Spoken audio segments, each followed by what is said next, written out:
Please be seated. And General Graves, thank you, General Graves, for that very kind introduction. Barbara and I are just delighted to be here and honored that we could be joined by our able Secretary of the Army, Mike Stone. Of course, the man well known here, heads our Army, General Sullivan, General Gordon Sullivan, Gracie Graves, General Robert Foley, General Galloway, Sean Daniel, well known to everybody here, been our host in a sense, and a West Point alum who's been at my side for 4 years, out here somewhere, General Scowcroft, graduate of this great institution who served his country with such distinction. May I salute the members of the Board of Visitors. See another I have to single out, General Galvin, who served his country with such honor. And of course, save the best for last, the Corps of Cadets. Thank you for that welcome.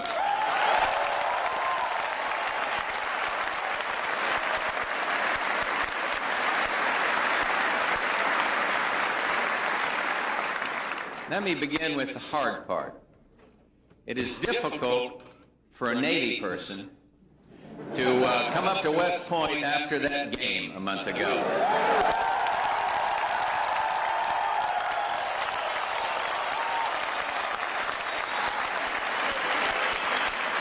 Go ahead, rub it in. But I watched it. Amazing things can happen in sports. Look at the Oilers, my other team, that took it on the chin the other day. But I guess the moral of all this is that losing is never easy. Trust me. I know something about that. But if you have to lose, that's the way to do it.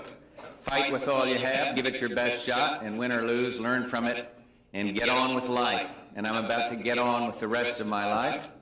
But before I do, I want to share with you, at this institution of leadership, some of my thinking, both about the world you will soon be called upon to enter and the life that you've chosen. Any president has several functions. He speaks for and to the nation. He must faithfully execute the law, and he must lead. But no function, none of the president's hats, in my view, is more important than his role as commander-in-chief. For it is as commander-in-chief that the president confronts and makes decisions that one way or another affects the lives of everyone in this country, as well as many others around the world. And I've had many occasions to don this most important of hats.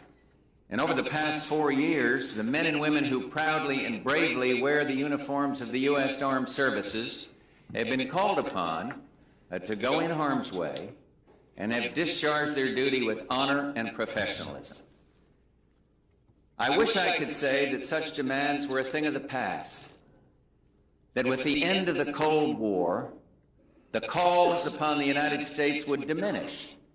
I cannot. Yes, the end of the Cold War, we would all concede, is a blessing. It is a time of great promise. Democratic governments have never been so numerous. What happened 2 or 3 days ago in Moscow would not have been possible in the Cold War days. Thanks to historic treaties such as that START II pact just reached with Russia, the likelihood of nuclear holocaust is vastly diminished. But this does not mean that there is no specter of war, no threats to be reckoned with. And already, we see disturbing signs of what this new world could become if we are passive and aloof. We would risk the emergence of a world characterized by violence, characterized by chaos, one in which dictators and tyrants threaten their neighbors, build arsenals brimming with weapons of mass destruction, and ignore the welfare of their own men, women, and children. And we could see a horrible increase in international terrorism, with American citizens more at risk than ever before. We cannot and we need not allow this to happen. Our objective must be to exploit the unparalleled opportunity presented by the Cold War's end. to work toward transforming this new world into a new world order, one of governments that are democratic, tolerant, and economically free at home and committed abroad to settling inevitable differences peacefully, without the threat or use of force. Unfortunately, not everyone subscribes to these principles. We continue to see leaders bent on denying fundamental human rights and seizing territory regardless of the human cost. No, an international society, one more attuned to the enduring principles that have made this country a beacon of hope for so many for so long, will not just emerge on its own. It's got to be built. 200 years ago, another departing president warned of the dangers of what he described as entangling alliances. His was the right course for a new nation at that point in history. But what was entangling in Washington's day is now essential. And this is why at Texas A&M a few weeks ago I spoke of the folly of isolationism and of the importance, morally, economically, and strategically, of the United States remaining involved in world affairs.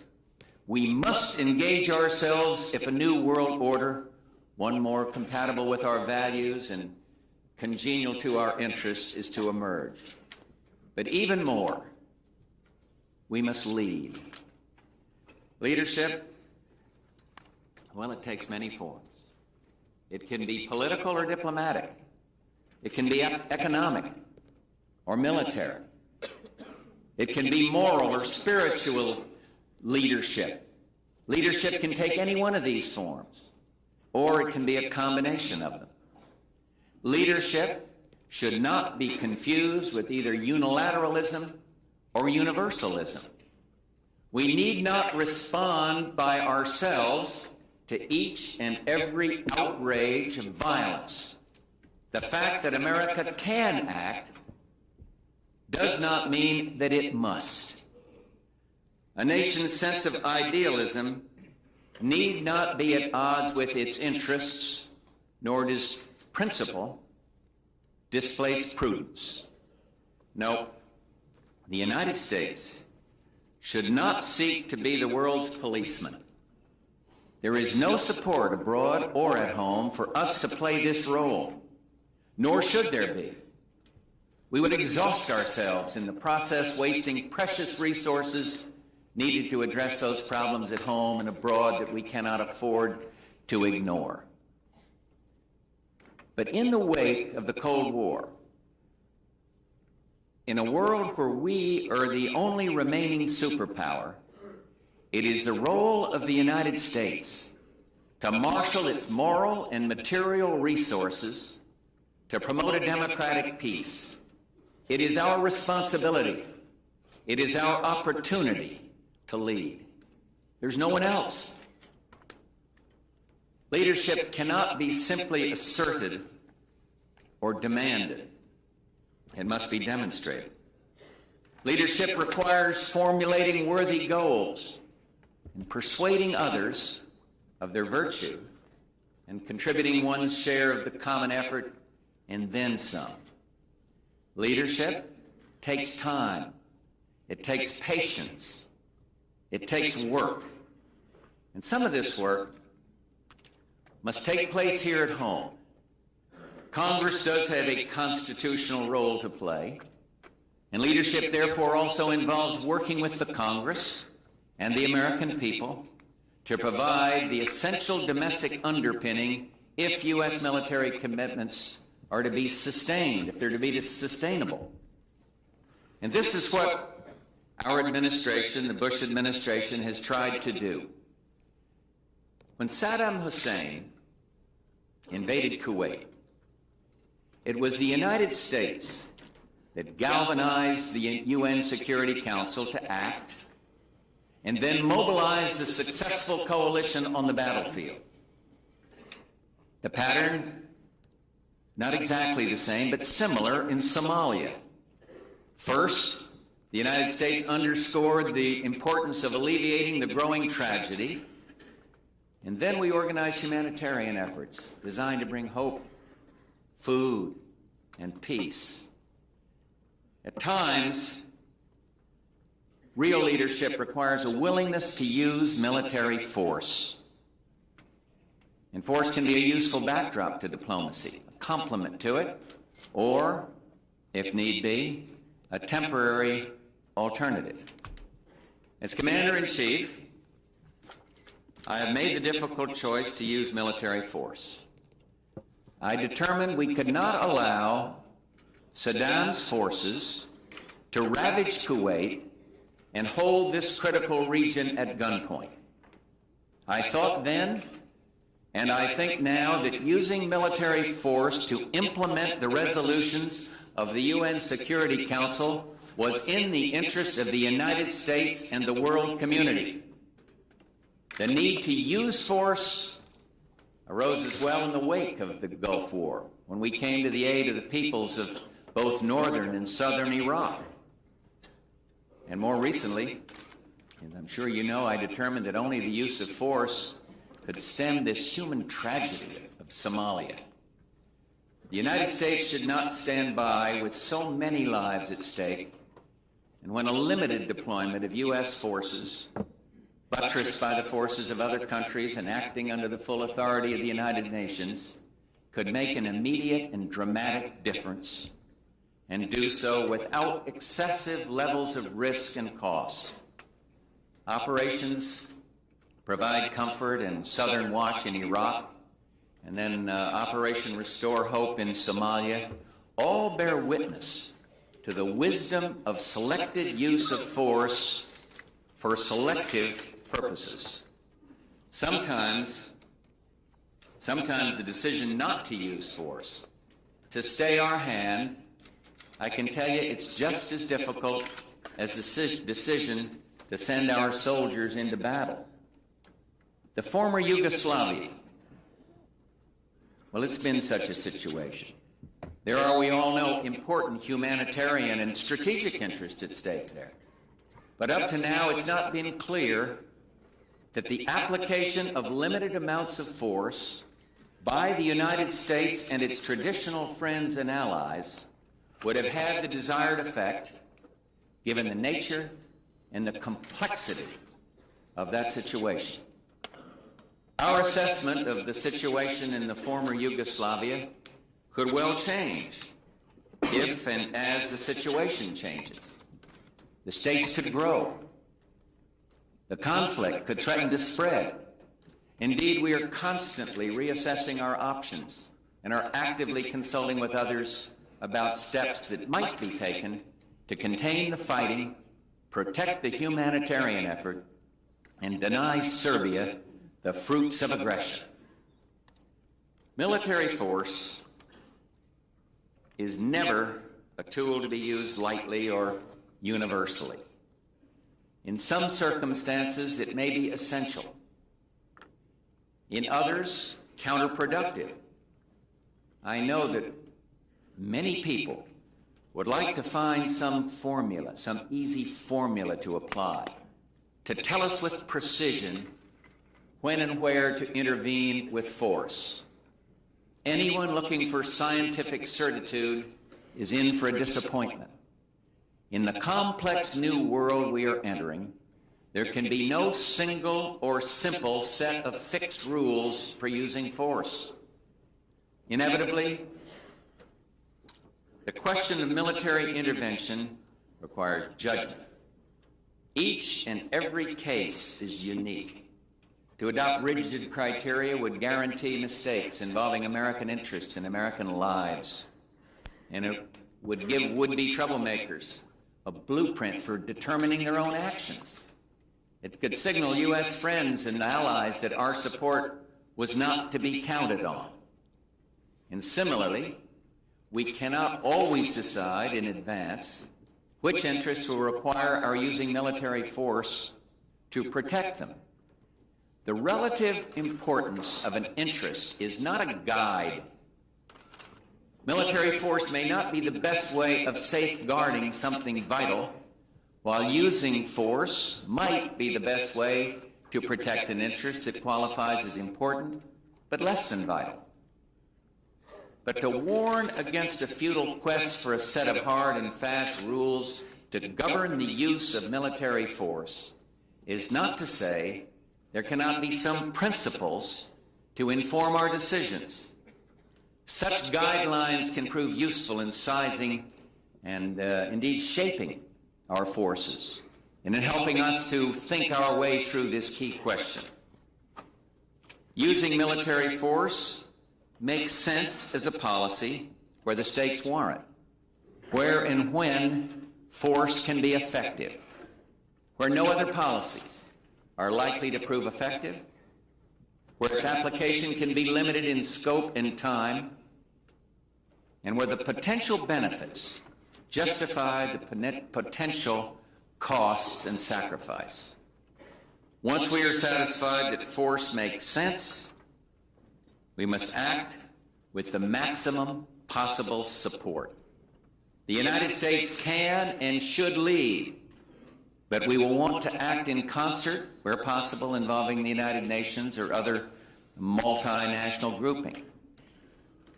The United States can and should contribute to the common undertaking in a manner commensurate with our wealth, with our strength.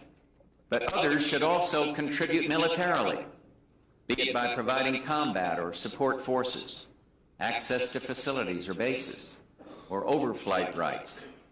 And similarly, others should contribute economically.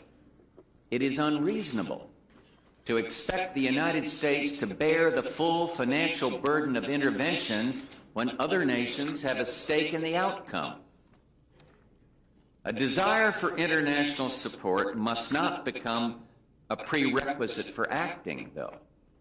Sometimes a great power has to act alone. I made a tough decision,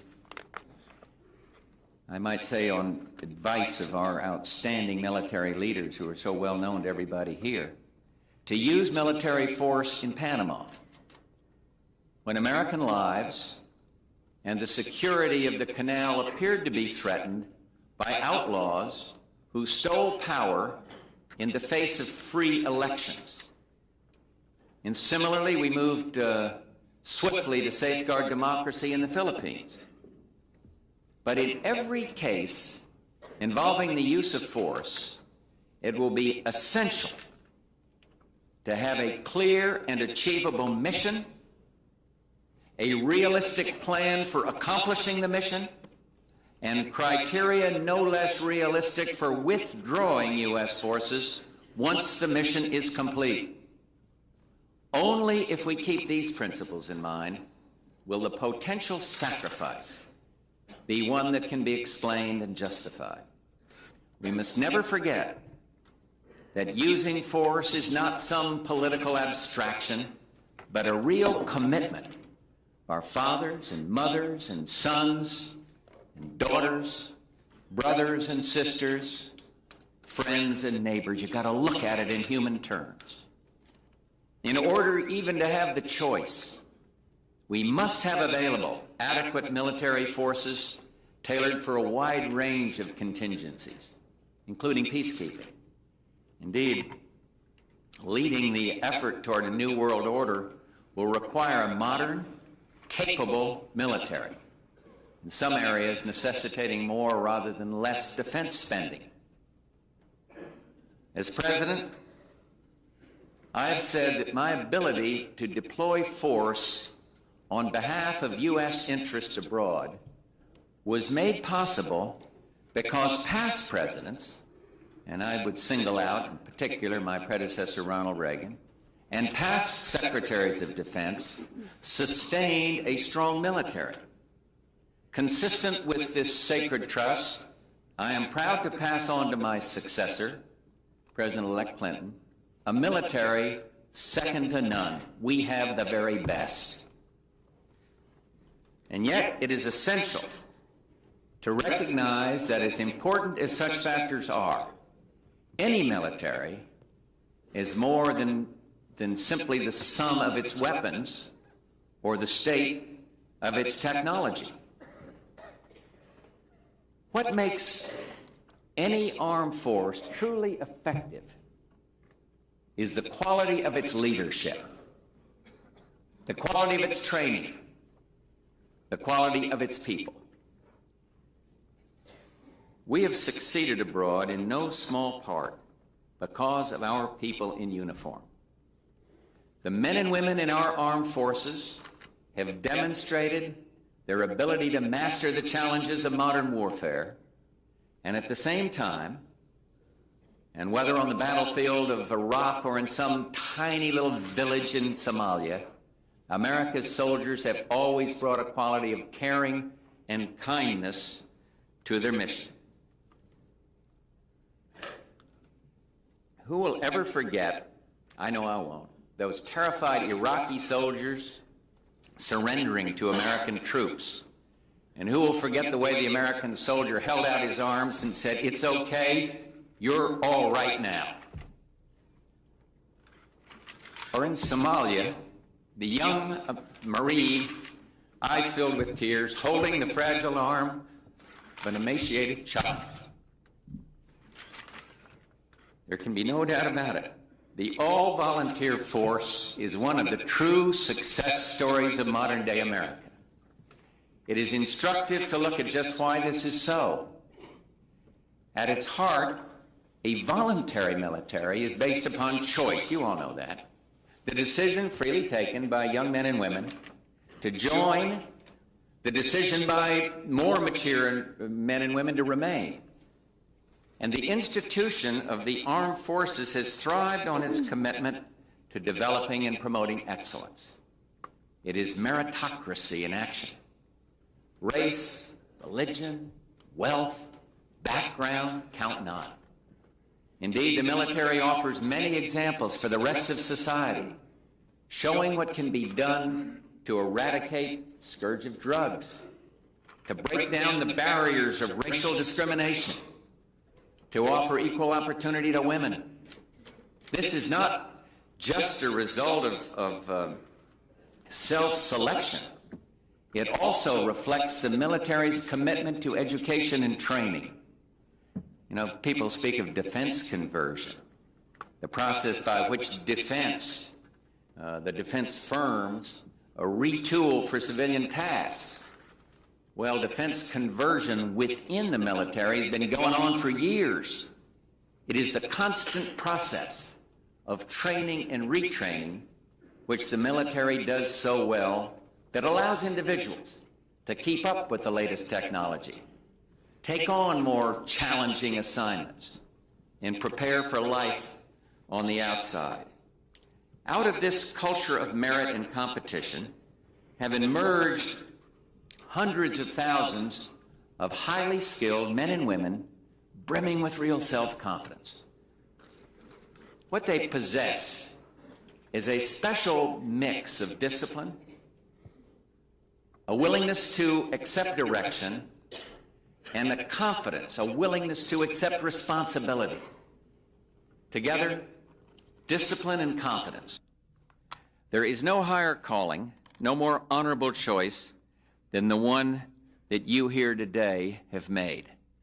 To join the armed forces is to be prepared to make the ultimate sacrifice for your country and for your fellow man. What you have done, what you are doing, sends an important message, one that I fear sometimes gets lost amidst today's often materialist, self-interested culture. It is important to remember, it's important to demonstrate that there is a higher purpose to life beyond oneself. And I speak of family, of community, of ideals. I speak of duty, honor, country. There are many forms of contributing to this country, of public service. Yes, there's government. There is volunteerism. I love to talk about the 1,000 points of light, one American helping another. The daily tasks that require doing in our classrooms, in our hospitals, our cities, our farms, all can and do represent a form of service. And in whatever form, Service benefits our society, and it ennobles the giver. It is and his message was one of public service, but with a twist on the importance of finishing one's schooling before going off to fight for one's country. I listened closely to what he had to say, but I didn't take his advice. And that day was my 18th birthday, and when the commencement ceremony ended, I went on into Boston, enlisted in the Navy as a seaman second class, and I never regretted it. And you too have signed up, and you too will never regret it, and I salute you for it. Fortunately, because of the sacrifices made in years before and still being made, you should be able to complete this phase of your education. A half-century has passed since I left school to go into the service. A half-century has passed since that day when Stimson spoke of the challenge of creating a new world. And you will also be entering a new world, one far better than the one I came to know. A world with the potential to be far better yet. And this is the challenge. And this is the opportunity of your lifetimes. I envy you for it, and I wish you Godspeed.